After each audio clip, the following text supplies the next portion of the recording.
Hi friends, இன்னைக்கு நம்ம பார்க்க போகிறது 2012 ரிலீஸ் ஆன ஒரு அனிமேஷன் ஃபேண்டசி மூவி தான். ஸ்டோரியோடைய ஒன்லைனர் பார்த்தீங்கன்னா ஒரு அழகான ராஜ்யம். அதுல ஒரு குட்டி இளவரசி. அவளோட ஆசை மட்டும் ரொம்ப நார்மலான பொண்ணுங்களோட ஆசையே கிடையாது. வில்லையும் அம்பையும் பிடிச்சிட்டு தன்னோட விதியவே தானா எழுதணும்னு நினைக்கிற ஒரு பொண்ணு. இதுக்கு நடுவுல அம்மா பொண்ணுடைய பாசம், இண்டிபெண்டன்ஸ், தைரியம் அப்படின்ட்டு பல விஷயத்த நமக்கு சொன்ன மூவி தான் பிரேவ். ஸ்டோரியோட ஸ்டார்டிங் சீன்லயே ஒரு அழகான குட்டி நாட்டை காட்டுறாங்க.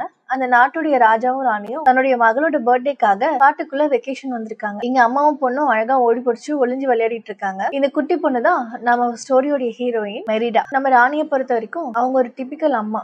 தன் பொண்ணுக்கு எதுவும் ஆயிடக்கூடாது அப்படின்னு சொல்லிட்டு ரொம்ப பொத்தி பொத்தி பாத்துக்கிற ஒரு அம்மா தான். ராஜா கிட்ட கூட நம்ம மகாராணி ஹீரோயின் கண்ணுல எதுவும் படாத மாதிரி ஆயுதத்தெல்லாம் வைங்க அப்படின்னு சொல்லுவாங்க. ஆனா அதெல்லாம் கொஞ்சம் கூட காதுல வாங்காம நம்ம ஹீரோயினுக்கு இப்போ ஒரு அழகான ஒரு வில்லியும் அம்பையுமே ராஜா பரிசா கொடுக்குறாரு பர்த்டேக்கு. அதை நேரா குறிப்பாத்து விடலான்னு பார்த்தா தெரியாம காட்டுக்குள்ள போய் விழுந்துரும். அதை போய் நீ எடுத்துட்டு வா மரிடா அப்படின்னு சொல்லிட்டு அவங்க அம்மா அனுப்பிச்சு வைப்பாங்க. இங்க மகாராஜாவை திட்டுறாங்க, இதெல்லாம் ஏன் அவகிட்ட கொடுக்குறீங்க அப்படின்னு சொல்லிட்டு. அதே டைம்ல காட்டுக்குள்ள போன ஹீரோயின் அம்ப தேடி போனவன் விஸ்ப் அப்படின்னு சொல்லிட்டு ஒரு மாயாஜல சக்தியை பாக்குறான். அதை பார்த்து ஓடி வந்து அவங்க அம்மா கிட்ட சொல்றான், இந்த மாதிரி நான் விஸ்ப பார்த்தேமா அப்படின்னு சொல்லிட்டு. அவங்க அம்மாவும் சொல்லுவாங்க, அது உன்னோட எதிர்காலத்தை சொல்லுமா அப்படின்ட்டு. இதெல்லாம் பக்கத்துல இருந்து கேட்டுக்கிட்டு அப்படிலாம் ஒண்ணு இல்லவே இல்லை அப்படின்னு சொல்லிட்டு ராஜா பேசிட்டு போவாரு. அந்த டைம்ல கரெக்டா ஒரு கரடி ஒண்ணு அம்மாவையும் பொண்ணையும் அட்டாக் பண்றதுக்காக வரும். டக்குன்னு நம்ம மகாராணி நம்ம மெரிடாவை கூட்டிட்டு அங்க இருந்து குதிரையில தப்பிச்சிடுறாங்க. நம்ம மகாராஜா அந்த கரடி கிட்ட சண்டை போடுற மாதிரி காட்டுவாங்க. அப்படியே கட் பண்ணி இப்ப 10 இயர்ஸ் ஆஃப்டர் காட்டுறாங்க. இப்போ நம்ம ராஜா வால் சண்டை போட்டுட்டு இருக்காரு. பார்த்தா அந்த கரடி கூட சண்டை போட்டதுல இவரோட காலே ஒண்ணு போயிருக்கு. இந்த பக்கம் நம்ம மெரிடாவும் ரொம்பவே நல்லா வளர்ந்துட்டா. இப்ப அந்த நாட்டுடைய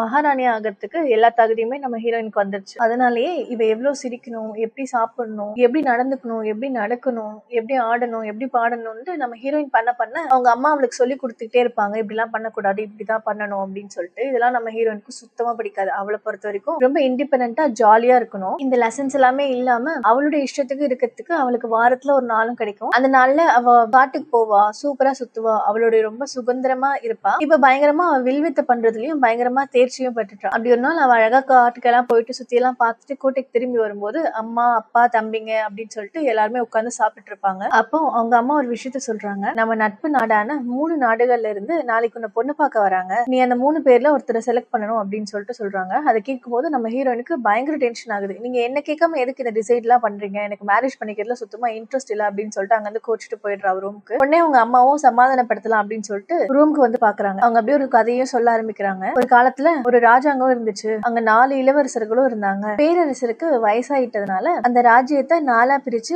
4 பேருக்குமே கொடுத்துடுறாரு. ஆனா அதுல இருக்கிற ஒருத்தர் மட்டும் ரொம்ப சுயநலமா யோசிச்சு எல்லா நாட்டையுமே கைப்பற்றணும் அப்படின்னு நினைக்கிறான். அதனால அவன் நிறைய தப்பான முடிவுகளும் எடுக்கிறான். இதனாலே அந்த மொத்த ராஜ்யமுமே அப்படியே காணாம போய் அழிஞ்சே போயிடுச்சு. இது வந்து நம்ம ஒரு விஷயத்த நல்லா புரிஞ்சுக்கணும். நம்மளுடைய நட்பு நாடுகள்ல நம்ம நட்பா அமைதியா தான் போகணும். நம்ம சண்டை போட்டு வார் பண்றதுனால எந்த யூஸும் கிடையாது. அதுக்கு நீ இந்த கல்யாணம் பண்ணிக்கணும், இது கல்யாணம்ன்றதுனால நம்ம எல்லா நாடுமே ஒற்றுமையா இருக்கும் அப்படின்னு சொல்லிட்டு நம்ம ஹீரோயினை கன்வின்ஸ் பண்ண ட்ரை பண்றாங்க. அவ ரொம்ப ரொம்ப ஸ்ட்ராங்கா இல்ல முடியாதுன்னு சொன்னதுனால நீ கண்டிப்பா பண்ணிதான் ஆகணும் அப்படின்னு சொல்லிட்டு அவங்க ரொம்ப ஸ்ட்ராங்கா சொல்லிட்டு அங்க இருந்து போயிடுறாங்க. அடுத்த நாள் காலையில எல்லா நாட்டு ராஜாவும் நம்ம ஹீரோயினை பாக்கிறதுக்காக வராங்க. அப்படியே பயங்கர ஆரவாரத்தோட எல்லாருமே சபைக்குள்ள வராங்க. வந்து அவங்க நாட்டோட இளவரசரை பத்தி பயங்கரமா பெருமையா பேசுறாங்க. எங்க நாட்டு இளவரசர் இப்படி பண்ணாரு, எங்க நாட்டு இளவரசர் அப்படி எப்படி பண்ணாரு அப்படின்னு சொல்லிட்டு 3 பேருமே அவங்களுடைய பெருமையை தற்பெருமையை பேசிக்கிறாங்க.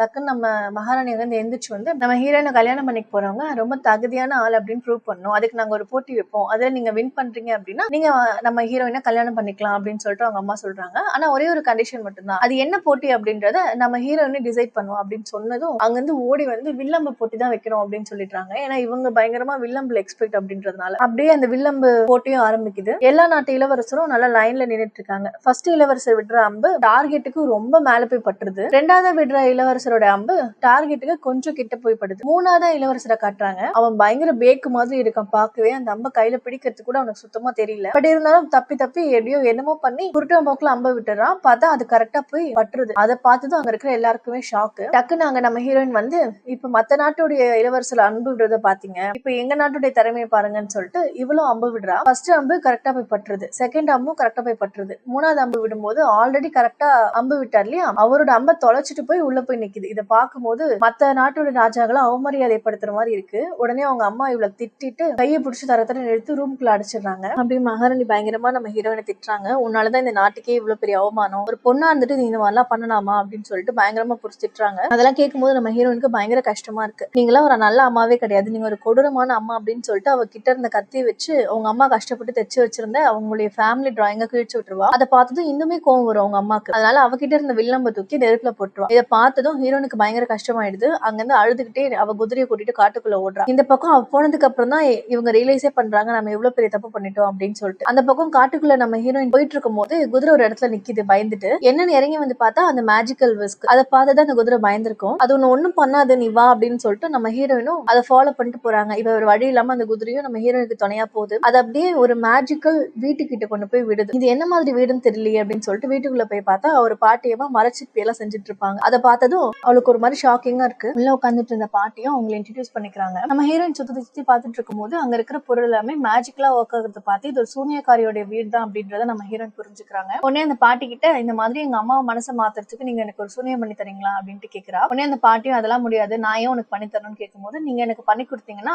எங்க ராஜ்யத்தோட முத்திரை போட்டு அந்த டாலர் உங்களுக்கு நான் கொடுக்குறேன் அப்படின்னு சொல்லுவா. அது கேட்டதும் அந்த பாட்டியை ஒத்துக்கிறாங்க. சரி வா அப்படின்னு சொல்லி கூட்டிட்டு போயிட்டு இதுக்கு முன்னாடி கடைசியா ரொம்ப வருஷத்துக்கு முன்னாடி ஒரு நாட்டோட இளவரசன் தான் என்கிட்ட ஹெல்ப் கேட்டான், அதான் நான் பண்ண கடைசி ஹெல்ப் இதுதான். அவன் கொடுத்த முத்திரை, அவனுக்கு 10 ஆள்பலம் அவனுக்கு வேணும் அப்படின்ட்டு கேட்டான், அவன் கொடுத்த முத்திரை தான் இது அப்படின்னு சொல்லிட்டு காட்டுறாங்க. அப்படியே அங்க இருந்து ஒரு பெரிய சட்டியில நிறைய பொருள் எல்லாத்தையும் போட்டுட்டு ஒரு மேஜிக் மாதிரி பண்ணி ஒரு கேக்கை கொண்டு கொடுக்குறா அவள்கிட்ட. இந்த கேக் உங்க அம்மாவை சாப்பிட சொல்லு, உனக்கு ஏத்த மாதிரி அவங்க மாறுவாங்க அப்படின்னு சொல்றா. அது மூலமா உன்னுடைய விதியுமே நீ மாத்தலாம் அப்படின்னு சொல்லி அனுப்பிச்சு வைக்கிறாங்க. ஹீரோயின் கிளம்புற டைம்ல அவங்களுக்கு ஏதோ ஒண்ணு மறந்துட்டோமே அப்படின்னு ஸ்ட்ரைக் ஆகுது. சரி பரவாயில்ல நீ போ அப்படின்னு சொல்லி அனுப்பிச்சு விட்டுறாங்க. நம்ம ஹீரோயினும் அப்படியே வந்துடுறாங்க. வீட்டுக்கு வந்ததும் இவ்வளவு நேரம் நம்ம ஹீரோயினை காணோம் அப்படின்னு சொல்லிட்டு அவங்க அம்மா தவிச்சிட்டு இருந்திருப்பாங்க. நம்ம ஹீரோயினை பார்த்ததும் அவங்களுக்கு ஒரே சந்தோஷம். இப்ப நடந்த பிரச்சனை எல்லாம் நீ மறந்துரு, இப்ப வந்தவங்களே எப்படியாச்சும் நம்ம சமாதானப்படுத்தி அனுப்பிச்சு விட்டுடலாம் அப்படின்னு சொல்றாங்க.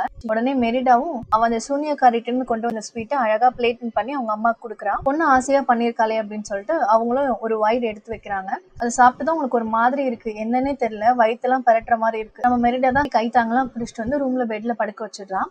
அவங்க அம்மாவும் கேக்குறாங்க நீ கொடுத்த ஸ்வீட்ல என்னதாம்மா வச்சிருக்க அப்படின்னு சொல்லிட்டு. இல்லம்மா அது வெறும் ஸ்வீட் தான் அப்படின்னு சொல்லிட்டு இருப்பாங்க. அப்படியே அவங்க கட்டில இருந்து மயங்கி போய் கீழே விழுந்துடுறாங்க. ஐயோ அம்மா விழுந்துட்டாங்களேன்னு சொல்லிட்டு எட்டி பார்த்தா அவங்க இப்போ ஒரு கரடியா மாறி நிக்கிறாங்க. அதை பார்த்ததும் நம்ம ஹீரோனுக்கு பயங்கரமா பயம் வந்துருது. ஐயோ அப்படின்னு சொல்லிட்டு கத்துறா பயங்கரமா.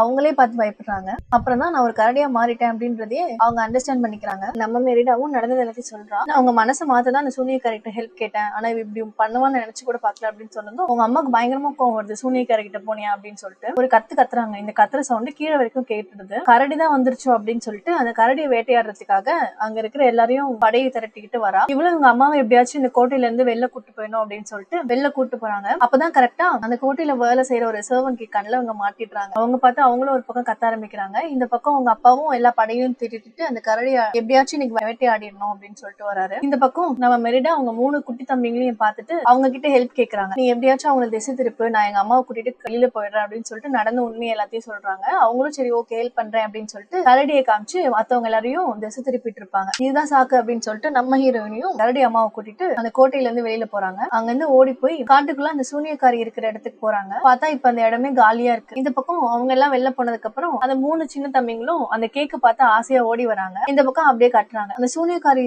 வீடு அப்படியே காலியா கிடக்குது. அவருடைய மந்திர அடுப்பு தானாவே வேலை செய்ய ஆரம்பிக்குது. இவங்க 2 பேரும் அது கிட்ட போறாங்க. இந்த சூனியக்காரியை தேடி யாராச்சும் வந்தாங்க அப்படின்னா அவங்களுக்கான மெசேஜ் எல்லாம் ஆல்ரெடி இவங்க பதிவு பண்ணி வச்சுட்டு போயிருக்காங்க. சிவப்பு முடிக்காரி வந்தா 3வது பாட்டில் எடுத்து ஊத்தணும் அப்படின்ட்டு அதுல சொல்றாங்க. உடனே நம்ம ஹீரோயினும் 3வது பாட்டில் எடுத்து ஊத்துவா. உடனே அவளுக்கான மெசேஜ் அந்த கிழவி சொல்ல ஆரம்பிக்குது. இந்த மாதிரி நான் ஊருக்கு வந்திருக்கேன் ஒரு பண்டிகைக்காக, நான் வரதுக்கு ரொம்ப மாசம் ஆகும். அது மட்டும் இல்லாம நான் உங்ககிட்ட ஒரு விஷயத்த சொல்ல மறந்துட்டேன். 2வது சூரியன் உதிக்கும் போது இந்த மந்திரம் பெர்மனண்டா மாறிடும் அப்படின்னு சொல்லிட்டு ஒரு குண்டு தூக்கி போடுறாங்க. அப்படி ஆகக்கூடாது அப்படின்னா நான் சொல்றது சொல்லு அப்படின்னு சொல்லிட்டு ஒரு மந்திர வாத்தியம் சொல்றாங்க. வீண் கோபத்தால் பிரிந்ததை மெய்யான அன்பால் சரி செய்ய வேண்டும், அப்படி செய்தால் விதியை மாற்றலாம் அப்படின்னு சொல்லிட்டு அவங்க சொல்ல வந்ததை டைரக்டா சொல்லாம ஒரு குறிப்பு மாதிரி கொடுத்துட்டு போறாங்க. நம்ம ஹீரோயினுக்கு பயங்கர கன்ஃபியூஸ்டா இருக்கு. அது அவளுக்கு சுத்தமா புரியவே இல்லை. அது என்னன்னு கூட திரும்ப சொல்லாம அவங்க மறைஞ்சு போயிட்டாங்க. அப்படியே அங்க இருக்கிற எல்லா பாட்டில்ஸ்ல இருக்கிறதையும் எடுத்து ஊத்தி ஊத்தி பாக்குறா. ஆனா எதுவுமே ஒர்க் அவுட் ஆகல. வேற என்ன பண்றதுன்னு தெரியாம அப்படியே அன்னைக்கு நைட்டு காட்டிலே தங்கிடுறாங்க 2 பேரும். அடுத்த நாள் காலையில விடியுது. அம்மாக்கு ரொம்ப பசியா இருக்கு அப்படின்னு சொல்லிட்டு அவங்க சொல்லுவாங்க. உடனே பக்கத்துல ஆறு இருக்கும், நம்ம மீன் பிடிச்சு சாப்பிடலாம் அப்படின்னு சொல்லிட்டு அங்க இருக்கிற மீன் எல்லாம் பிடிச்சு சாப்பிடுவாங்க. அப்படியே கொஞ்ச நேரத்துல உண்மையாவே ஒரு கரடி என்னெல்லாம் பண்ணுமோ அதெல்லாம் அவங்களும் பண்ண ஆரம்பிக்கிறாங்க. இவங்களுக்கு புரியுது கொஞ்சம் கொஞ்சமா நம்ம கரடியா மாறிட்டு இருக்கோம் அப்படின்னு சொல்லிட்டு. இப்ப எல்லாமே அடுத்த சூரிய உதயத்துக்குள்ள மாத்தணும், இல்லைன்னா அவங்க நிரந்தரமா கரடியா இருப்பாங்க அப்படின்னு இப்ப புரியுது அவளுக்கு. அதே டைம்ல இவங்க இப்படி பேசிட்டு இருக்கும் போதே அங்க அந்த விஸ்க் திரும்பவும் வருது. அப்படியே இவங்க 2 பேரும் அதை ஃபாலோ பண்ணிட்டு ஒரு இடத்துக்கு போறாங்க. அந்த இடத்துல மனுஷங்க நடமாட்டமே இல்ல. அங்க ஆல்ரெடி ஒரு ராஜ்யம் இருந்த மாதிரி நிறைய அடையாளங்கள் இருக்கு. அங்க இருந்த முத்திரை அன்னைக்கு சூனியக்காரி காட்டின அதே முத்திரை தான் அப்படின்னு நம்ம ஹீரோனுக்கு இப்ப ஞாபகம் வருது. அதை பார்த்துட்டு நடந்ததுல கால் ஸ்லிப் ஆகி நம்ம மெரிடா ஒரு பள்ளத்துக்குள்ள விழுந்துடுறா. உள்ள அப்படியே சுத்தி சுத்தி பார்த்தா 4 இளவரசர்கள் ஒன்னா இருக்கிற மாதிரி சிலையில நல்ல பிளவு ஏற்பட்டிருக்கு. அதுல ஒரு சில மட்டும் தனியா இருக்கு. இந்த மாதிரிதான் அவ மெரிடாவும் அவ வீட்டுல பண்ணிருப்பா. அந்த டிராயிங் வந்துட்டு 2ஆ கிழிச்சிருப்பா. இப்ப அவளுக்கு ஞாபகம் வருது. இப்பதான் அவளுக்கு இன்னொரு விஷயமும் புரியுது. நம்ம அம்மா அடிக்கடிக்கு சொல்ற கதை உண்மைதான் அப்படின்ட்டு. அந்த இளவரசனால உடைக்கப்பட்ட இந்த சிலையை அவனால சரி பண்ணிருக்க முடிஞ்சிருக்காது. அதனால அவன் இப்ப நிரந்தரமா கரடியா இருக்கான் அப்படின்னு அது புரியுது. அந்த கரடி தான் இவங்களை ஃபர்ஸ்ட் சீன்ல தாக்க வந்த கரடி. இதே மாதிரிதான் மெரிடாவும் அவளுடைய அம்மாவோட ஓவியத்தை கிழிச்சிருப்பா. அதை ஒட்டினாலே சரியாயிடும் அப்படின்றது இப்பதான் புரியுது. இப்படி யோசிச்சுட்டு இருக்கும் போதே பின்னாடில இருந்து அந்த கரடி வந்துருது. நம்ம ஹீரோயின் அட்டாக் பண்றதுக்காக இவ்வளவு கஷ்டப்பட்டு தப்பிச்சு அவங்க அம்மாவோட ஹெல்ப்பால மேல போயிடுறா. அப்படியே அவங்க 2 பேரும் தப்பிச்சு ஒரு இடத்துக்கு வந்து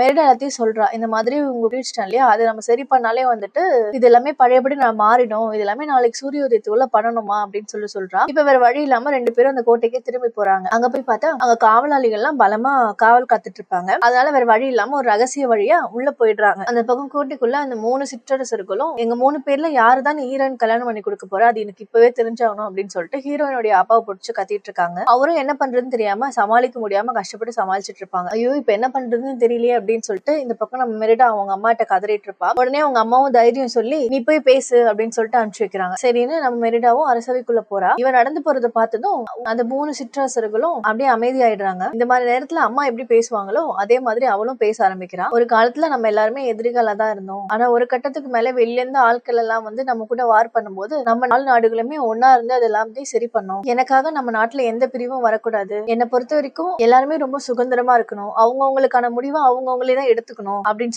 சொல்றாங்க. இதை கேட்டதும் அங்க இருக்கிற எல்லாருமே பயங்கர ஷாக்கா பாக்குறாங்க. இந்த மெரிடா பேசுறது எல்லாத்தையும் கேட்டு அந்த 3 இளவரசர்களும் மெரிடா சொல்றதுதான் கரெக்ட், இதுக்கப்புறம் வந்துட்டு நீங்க சொல்றதெல்லாம் நான் கேட்க முடியாது, எங்களுக்கான வாழ்க்கையை நாங்களே தேர்ந்தெடுத்துப்போம் அப்படின்னு சொல்லிட்டு அந்த 3 இளவரசர்களும் சொல்றாங்க. அதனால எல்லாருமே ஒற்றுமையா சமாதானம் ஆயிடுறாங்க. இது சந்தோஷமா கொண்டாடலாம் அப்படின்னு சொல்லிட்டு எல்லாருமே சாப்பிட போவாங்க. இந்த டைமை யூஸ் பண்ணிட்டு மெரிடாவும் அவங்க அம்மாவும் ரூமுக்கு போயிடுறாங்க. கிழிஞ்ச அந்த ஓவியத்தை சரி பண்றதுக்கு நம்ம கிட்ட ஊசி நூல் வேணுமா அப்படின்னு சொல்லி கேக்குறா. அவங்க அந்த ஊசி நூல் எடுக்கலான்னு போகும்போது திரும்பவும் அவங்களுக்கு அந்த கரடியோட சுபாகங்கள்லாம் வர ஆரம்பிக்குது. இந்த பக்கம் அதே டைம்ல மெரிடாவோட அப்பாவும் அவங்க வைஃப் கிட்ட பேசலாம் அப்படின்னு சொல்லிட்டு அவங்க ரூம் கிட்ட போய் பார்த்தா அவங்க ரூம்ல அவங்க வைஃப் இருக்க மாட்டாங்க. அதை பார்த்ததும் அந்த கரடி தூக்கிட்டு போயிடுச்சோ அப்படின்னு சொல்லிட்டு நினைக்கிறாரு. மெரிடாவோட அப்பாவும் ஒரு ரூமா அவங்க வைஃப் தேடிட்டு வருவாங்க. அப்பதான் மெரிடாவோட ரூம்ல கரடி இருக்கிறத பார்த்துட்டு இந்த கரடி தான் என் வைஃப் ஏதோ பண்ணிடுச்சு அப்படின்னு சொல்லிட்டு அதுகிட்ட சண்டைக்கு போவாங்க. அந்த கரடியும் நான் ஹியூமன் அப்படின்றத மறந்து போய் சுயநினைவே இல்லாம அவர் கூட சண்டைக்கு நிற்கும். இந்த சண்டையில தெரியாம மெரிடாக்கு அடிபட்டுடும் அந்த கரடியால. அப்புறம் தான் அவங்க சுயநினைவுக்கு வராங்க. சொந்த மகளே இப்படி காயப்படுத்திட்டோமே அப்படின்னு சொல்லிட்டு வருத்தத்துல அங்க இருந்து தப்பிச்சு ஓடுறாங்க. நம்ம மெரிடாவும் அவங்க அப்பா கிட்ட எவ்வளவோ சொல்ல ட்ரை பண்றா, இது உங்க வைஃப் தான் அப்படின்னு சொல்லிட்டு. அப்படி அவங்க எதுவும் நம்புறதாவே இல்ல. அங்க இருந்து அந்த கரடி பிடிக்கிறதுக்காக அவரும் ஓடுறாரு. நம்ம அம்மா கரடி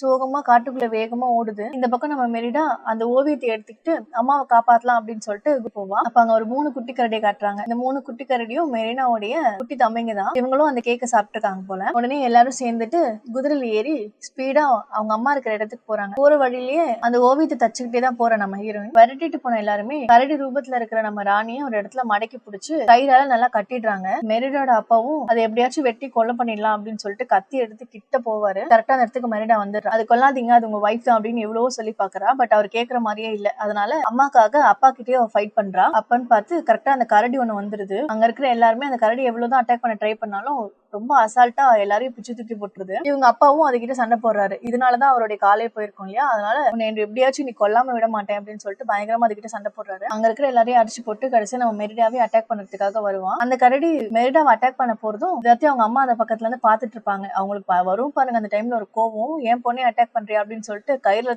பிச்சு போட்டு அந்த கரடி ஒரு கல்லை வச்சு பயங்கரமா டங்கு டங்குன்னு இடிக்கிறாங்க. அவங்களுக்கு தெரியுது இப்ப இன்னொரு டைம் அந்த கல்லை இடிச்சிட்டோம் அப்படின்னா அந்த கல் இது கரடி மேல விழுந்துரும் அப்படின்னு சொல்லிட்டு ட்ரிக்கியா ஒரு பிளான போட்டு அந்த கல்லையே போட்டு டொங்கு டொங்குன்னு இடிக்கிறாங்க. அந்த கரடியும் நம்ம அம்மா கரடியை தள்ளி விட்டுருது. கடிக்கலாமே அப்படின்னு சொல்லிட்டு அந்த கரடி 2 ஸ்டெப் எடுத்து வச்சதும் அந்த கல்லு டக்குன்னு அந்த கரடி மேலேயே விழுந்து அந்த கரடி அங்கேயே செத்து போகுது. அதுல இருந்து அந்த மூத்த இளவரசனோட ஆன்மா வெளியில வந்து என்னை விடுவிச்சதுக்கு ரொம்ப நன்றி அப்படின்னு சொல்லிட்டு கிளம்பிடுது. அதே டைம்ல இப்ப விடியவும் ஆரம்பிக்குது. அதை பார்த்ததும் பயந்து போயிட்டு அவ தச்சு வச்சிருந்த அந்த பெட்ஷீட் எடுத்து அவங்க மேல போட்டு விட்டுறாங்க அந்த கரடி மேல. பட் ஒண்ணுமே நடக்கல. நல்லாவே வெளிச்சம் வர ஆரம்பிக்குது. பட் இன்னுமே ஒண்ணுமே மாறலையே அப்படின்னு சொல்லிட்டு நம்ம மெரிடா ஒரு பக்கம் பயப்பட ஆரம்பிக்கிறா. சரி நான் பண்ண தப்புனால எங்க அம்மா இப்படி மாட்டிக்கிட்டாங்களே அப்படின்னு சொல்லிட்டு சொல்லிட்டு ரொம்ப வருத்தப்படுறா. இவ்வளவு நாளா இவங்க எனக்காக தான் இதெல்லாத்தையும் பண்ணாங்க அப்படின்னு சொல்லிட்டு அவ பண்ண தப்ப இங்க அவ ரியலைஸ் பண்றா. அப்படியே அவங்க அம்மாவை கட்டி பிடிச்சு அழ ஆரம்பிக்கிறா. சுத்தி இருக்கிறவங்களுக்கும் இது ஒருவேளை அவங்க அம்மாவா தான் இருக்குமோ அப்படின்னு சொல்லிட்டு அவங்களும் ரொம்ப வருத்தப்படுறாங்க. இப்ப ஃபுல்லாவே அந்த சூரியன் நல்லாவே உதிச்சிருச்சு. இப்ப அவங்க அம்மாவும் பழையபடி மனுஷியாவே மாறிட்டாங்க. ஹக் பண்ணிக்கிறாங்க ரொம்ப சந்தோஷமா. அப்படியே அடுத்த நாள் காலையிலயும் ஆகுது. அந்த 3 சிற்றரசர்களையும் நல்லபடியா வழி அனுப்பி வைக்கிறாங்க. வாழ்க்கை நம்ம கையில இல்ல, நம்ம தான் அதோட கையில இருக்கோம். இப்படிதான் நிறைய பேர் நினைச்சிட்டு இருப்பாங்க. ஆனா அது உண்மை இல்ல. நம்ம நினைச்சா நம்ம விதியை எப்படி வேணாலும் மாத்த முடியும். அதுக்காக கிடைக்கிற நிறைய ஆப்பர்ச்சுனிட்டிஸை நம்ம தான் யூஸ் பண்ணிக்கணும். என்ன பிரச்சனை வந்தாலும் அதை எதிர்கொள்றதுக்கான